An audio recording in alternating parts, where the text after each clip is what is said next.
tugas pada siang hari ini. Jadi ibu kan setelah 2 hari yang kemarin ibu kan sudah melahirkan. Ya, hari ini kan mau pulang. Nah, jadi saya akan memberikan pankes tentang tanda bahaya masa nifas dan menyusui. Ya Bu. Apakah ibu sudah tahu sebelumnya tanda bahayanya apa saja selama nifas dan menyusui? Belum tahu Bu. Maksud dan tujuan saya akan memberikan pendidikan kesehatan tentang tanda bahaya selama masa nifas dan menyusui. Tujuannya agar ibu mengetahui nanti tanda bahayanya selama nifas dan saat menyusui itu gimana saja gitu ya Bu. Ya, Bu. Apakah ibu bersedia dengan saya? Bersedia Bu. Saya siapkan terlebih dahulu ya Bu peralatannya. Ya. Jadi saya akan menjelaskan tanda bahaya pada masa nifas. Tanda bahaya pada masa nifas itu ada bermacam-macam Bu. Yang pertama ada perdarahan postpartum, yang kedua ada infeksi masa nifas, yang ketiga ada preeklamsi dan eklamsi selama masa nifas, terus ada emboli masa nifas, ada infeksi saluran kemih, ada abnormal pada payudara, dan ada gangguan psikologis. Yang pertama yang akan saya jelaskan ada perdarahan postpartum. Ini ya Bu, bisa dilihat gambarnya. Jadi definisi perdarahan postpartum itu apa? Perdarahan postpartum itu kehilangan darah lebih dari 500 ml dari jalan lahir. Jadi pada saat proses melahirkan itu darahnya itu keluar terus gitu loh Bu, lebih dari 500 ml. Itu dinamakan perdarahan selama postpartum. Terus jadi ada tanda gejalanya Bu. Tanda gejalanya itu terjadi perdarahan melalui jalan lahir secara terus-menerus, banyak sekali gitu ya Bu.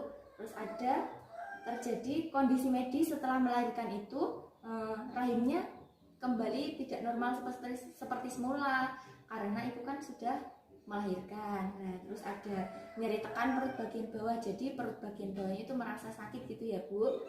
Terus yang kedua ada infeksi masa nifas. Jadi infeksi masa nifas itu infeksi bakteri yang berasal dari saluran reproduksi selama persalinan atau masa nifas. Jadi ada tanda gejalanya ya Bu.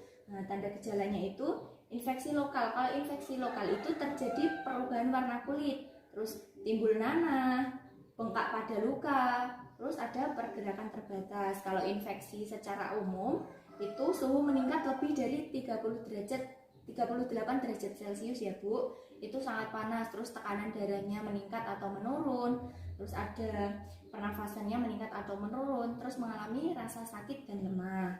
Terus ada ini Bu, preeklamsi dan eklamsi masa nifas. Nah, preeklamsi dan eklamsi masa nifas itu tekanan darahnya tinggi, terus bengkak pada muka dan tangan, terus ada disertai protein urin positif. Ibu selama hamil kan dulu pernah dicek kan Bu, protein urinnya gimana? Iya. Ya. Terus tanda gejalanya tekanan darahnya itu lebih dari 140/90 mmHg ya Bu. Terus bengkak pada kaki, terus jari tangan dan muka. Jadi jumlah urinnya itu sedikit dan protein urinnya positif.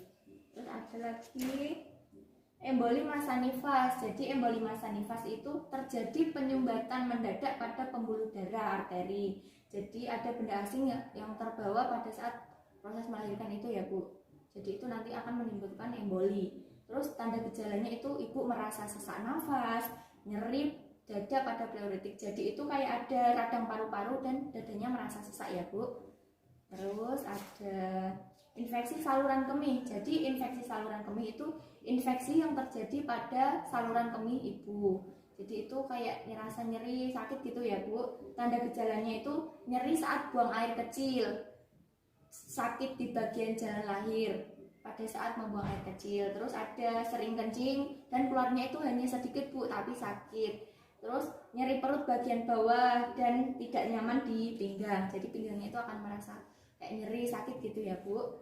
Terus ada abnormal pada payudara ya Bu. Jadi abnormal pada payudara adanya gangguan pada payudara selama masa nifas dan menyusui. Jadi tanda gejalanya ada nyeri ringan sampai berat di payudara ibu. Terus payudaranya itu membengkak, berwarna kemerahan. Terus ada badan terasa demam gitu ya Bu. Terus ada juga gangguan psikologis. Jadi gangguan psikologis pada masa nifas dan menyusui itu terjadi gangguan pada kejiwaan ibu, kayak ibu merasa lebih sensitif kepada sama seseorang gitu ya Bu. Terus jadi ada macam-macamnya gangguan psikologis itu kehilangan nafsu makan yang lama, jadi itu ibu kayak gak nafsu untuk makan, terus merasa sedih kayak tidak bisa merawat bayinya dan diri sendiri, terus lebih ingin mengurung diri di rumah dan tidak ingin bersosialisasi dengan banyak orang gitu ya Bu. Nah itu tadi macam-macam gangguan yang terjadi, tanda bahaya yang terjadi pada masa nifas dan menyusui. Nah, apakah ibu sudah jelas, apa ada yang ingin ditanyakan Bu? Jadi penjelasan saya Sudah jelas Bu. coba diulangi apa yang ibu ketahui tadi Bu. Tadi ada infeksi salah satunya ya Bu. Ya. Kemudian ada pendarahan pada reproduksi atau jalan lahir. Ya. Kemudian ada gangguan psikologi. Terus ada tadi gejalanya ada kayak bengkak-bengkak, terus merasa sakit, ada sesak di paru-paru seperti itu ya Bu. Ya. Jadi alhamdulillah apa yang saya jelaskan ibu sudah mengetahui ya Bu. Iya Bu. Bisa diterima ya Bu. Sebentar ya Bu, saya dokumentasikan terlebih dahulu. Iya.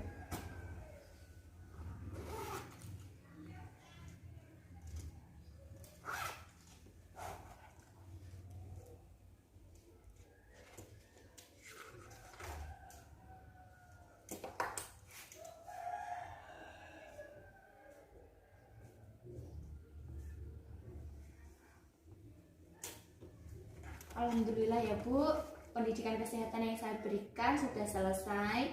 Semoga ibu lekas membaik dan nanti pulang selama sampai tujuan ya Bu. Semoga ibu bisa merawat anaknya. Tetap semangat ya Bu. Iya. Terima kasih atas kerjasamanya.